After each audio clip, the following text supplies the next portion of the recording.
Today, we're going to talk about something that feels, well, it feels like it's everywhere these days. Public outrage.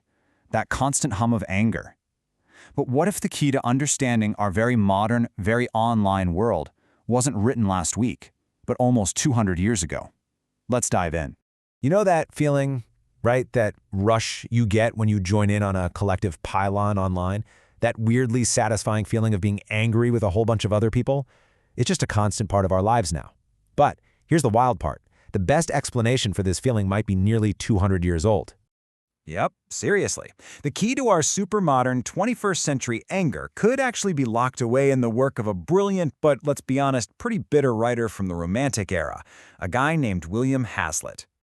I know, it sounds kind of messed up, right? The pleasure of hating? But that's the core idea we're going to dig into.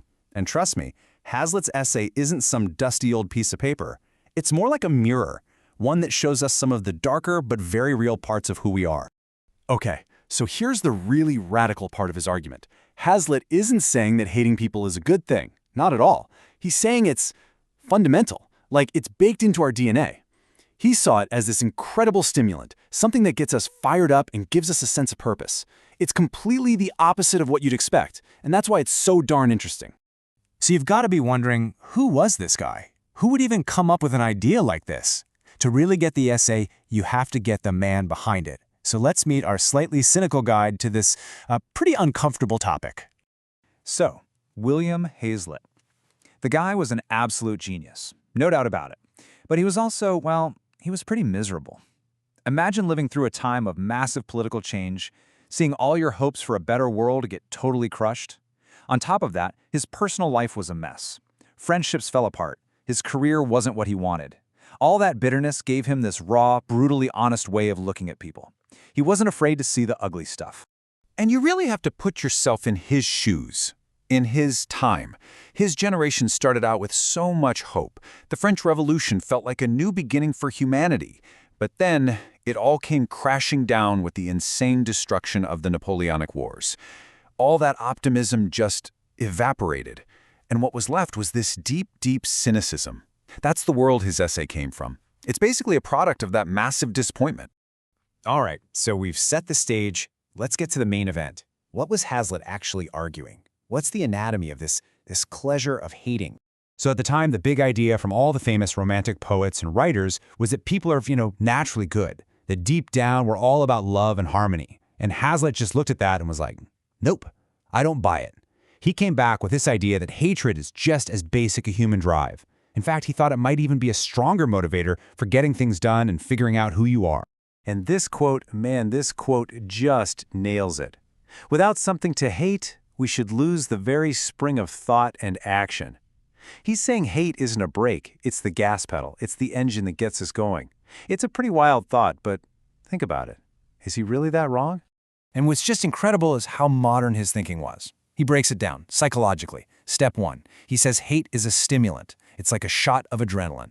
Step 2, that jolt of energy gives us a sense of purpose. It makes life feel exciting instead of boring. And step 3, and this one is huge for our world today, it brings people together. I mean, nothing creates a bond like having a common enemy, right? And this wasn't just about individual psychology for Hazlitt. No, he saw this playing out on a massive scale. He saw it as a powerful force that was shaping his whole society. I mean, he'd look around and see people treating hostility like it was a spectator sport. Huge crowds would gather to watch fires rage or to see a public execution. They pack arenas for brutal, bloody prize fights.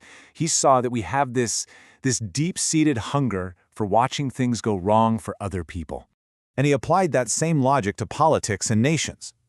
He argued that for a country to really know who it is, it needs an enemy to define itself against. He saw nations holding on to these old grudges, like the English hating the French, for decades, even centuries, after the actual reason for the fight was long gone. Why? Because that shared hatred became part of who they were. It was their identity. So when you put it all together, this essay was just a total bombshell back then. It was a slap in the face to all the romantic idealists. It perfectly summed up the cynical mood after the wars. It was weirdly ahead of its time on psychology, and his writing style, so raw and personal, it basically changed what an essay could be. Okay, so that's the history lesson. We know who Hazlitt was and what he was thinking. But now we get to the really important question. Why should we care? Why does this 200-year-old essay matter now? This, my friends, is where it gets a little uncomfortable and really interesting. Okay, so let's take that big idea of his. Remember, nations need enemies to feel like they have an identity.